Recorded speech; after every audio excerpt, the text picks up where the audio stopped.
A few years ago, I made a relatively lengthy video talking about Chantix, and that video still exists, and I'm going to attach a link to that video in the description here.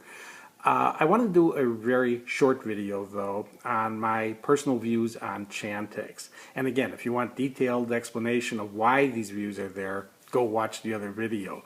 But it's a drug that changed the way I advise people prior to coming into my programs. When I used to get people coming or calling about coming into my program, but they wanted me to compare it to other programs, or they wanted me to give advice on other techniques. They're considering my program, but they're also considering all this other stuff out there. You know, whether it be nicotine gum, whether it be patches, whether it been hypnosis or acupuncture or laser, whatever the issue they brought up was, I would always direct them to say, or I would say to them, well, you know, if you're really considering doing this other approach or my approach, go do the other approach first. If you get off by the other approach, fine, you're off smoking. That's the goal. That's great. If you don't get off, hey, you'll know we're out there. And I meant it when I said that. I didn't want them doing this in the wrong order. I didn't want them coming to me with this fallback position in their mind. So if things got tough on one day and they started to have just a little bit more problem than they thought they should have, they'd throw the towel in because they had this backup plan in mind. They were going to go to this other program. No, I wanted them to get out of their system that this other thing wasn't going to work for them, and that the only way they're going to know that is if they went and tried it. I used that advice for no matter what they had suggested they were thinking of trying.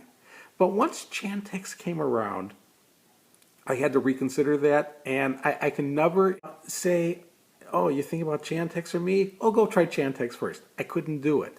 The results I was seeing from people who were on it, the side effects that they were having, and telling me about. And this was before there was much media about it. This was before there were any big cases of people committing suicide or things that just gained such notoriety that all of a sudden a lot of people knew about these problems that this particular drug was causing. It was before all that.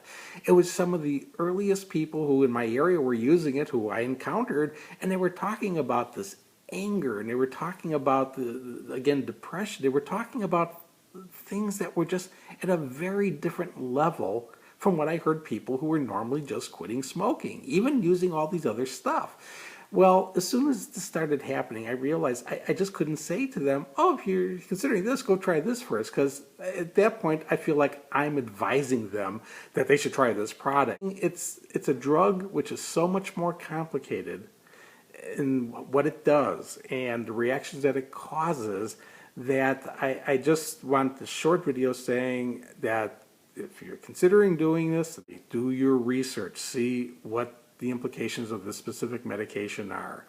My general thoughts as far as any medication or any program, you don't need things to quit smoking. You know, you don't need to spend a penny to quit smoking. If you want to quit smoking, it can be done. The vast majority of people who have quit smoking did not use any drug. They did not use any program. They just quit smoking. They did it on their own with no understanding whatsoever, and yet they were able to pull it off. And we have a lot of former smokers. In the United States right now, we have more former smokers than current smokers. So over half the people who used to smoke have quit smoking. So don't feel you have to go to a drug because, oh, it's impossible to quit smoking. It's just not the case. So if you want to try an approach which basically is risk-free from having any kind of drug side effect whatsoever, it really is a matter of just tossing your cigarettes, making a commitment when you do it, and sticking to that commitment to never take another puff.